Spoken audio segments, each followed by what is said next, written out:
Corallus battesi, première.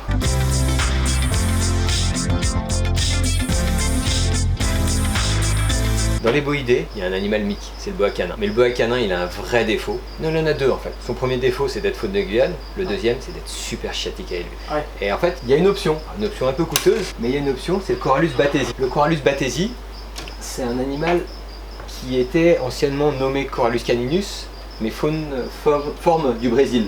Et il y a de vraies différences avec le boa canin.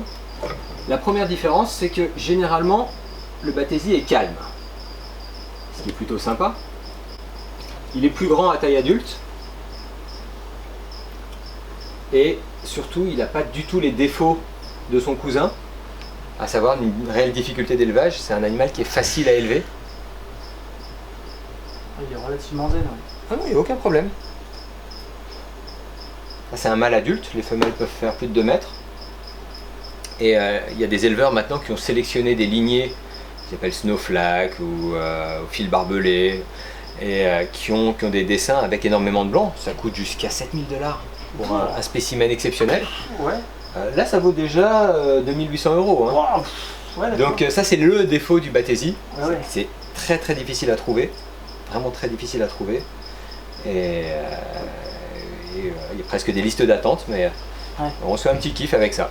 D'accord.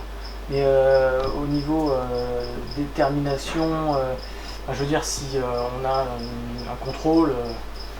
Alors, quand on l'achète, comme c'est un animal soumis à la Convention de Washington, on a une facture qui mentionne le nom de l'espèce, Corallus battesi. Ouais. Donc Corallus battesi est une espèce qui est décrite et reconnue. D'accord. Et même si dans les arrêtés du 10 août, la référence bibliographique, c'est le bouquin de TFH, le gros atlas rouge, Corallus battesi n'existe pas. Donc c'est une espèce qui a été décrite a posteriori. Mais dans la description, il est nommé Brésil, Pérou, Équateur, Colombie. Donc il n'existe pas en Guyane, donc il n'est pas soumis aux arrêtés de Guyane. Alors quand il y a un cas d'interprétation comme cela, ce qu'il faut faire, c'est écrire à l'autorité scientifique. Donc bien sûr, je l'ai fait, en demandant à l'autorité scientifique si Corallus battesi est une espèce reconnue. La réponse est oui, et on m'a donné une copie des publications. Et la deuxième question, Corallus battesi fait-il partie de la faune de Guyane? La réponse est non. Donc partant de là, c'est pas en interrogeant les services vétérinaires qu'on va avoir une réponse, c'est en comprenant comment fonctionne la réglementation que l'on apporte soi-même ces réponses. Donc Corallus battesi est une espèce qui est libre dans la limite de 10 spécimens et que l'on peut avoir chez soi librement. La difficulté, c'est de l'obtenir. Ouais, oui, c'est ça. Mais c'est super. Putain, ce vert et ce jaune là, ça pète. Hein. C'est un mâle qui a 5 ans. Projet là-dessus ou... Le vendre. Ouais, d'accord, ok. C'est un animal qu'on achète très cher, on l'a pour se faire plaisir, hein, honnêtement. Ouais. Donc il est effectivement en vente, il mange régulièrement. Ouais. Il n'y a aucun problème avec. Mais cette différence de comportement, elle est vraiment notoire. Tu sais que j'ai travaillé pendant 1 an à Miami, donc j'avais régulièrement des arrivages du Suriname. Même avec un spécimen calme, c'était impossible de le prendre à la main, de le sortir à la main. C'est un vrai, ça dépossède thermosensorielle d'une précision incroyable, c'est un vrai missile. Hein. Ouais, c'est ça. Ouais. Et là, bon, je sais pas, il y a un moment où il va peut-être essayer, enfin encore même pas. Ah ouais. J'ai pas de crainte, j'ai pas d'appréhension. Je fais plus attention en sortant un boa constrictor qui est un peu fin de son bac. Hein. Ouais, c'est ça. Ouais. Putain, la vache. Donc quoi, l'exomile, ça fonctionne. Mais la bête doit sentir qu'il n'y a pas d'appréhension. Non.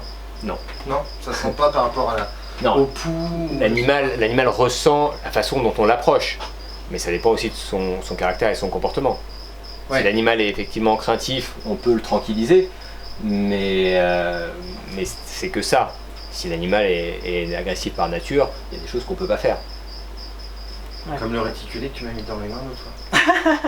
Un réticulé ou un python de Séba, il y a une façon de l'approcher, il y a une façon de se comporter pour que la bête reste calme. Ouais, mais il y a une limite, et dès que l'animal panique, on ne peut plus rien faire. Fini, c'est ça. Donc il y a vraiment un moment qui est un petit peu à l'inverse de celui-là, c'est-à-dire que je vais faire plus attention quand je le sors, mais une fois qu'il est sorti, il n'y a plus aucun problème.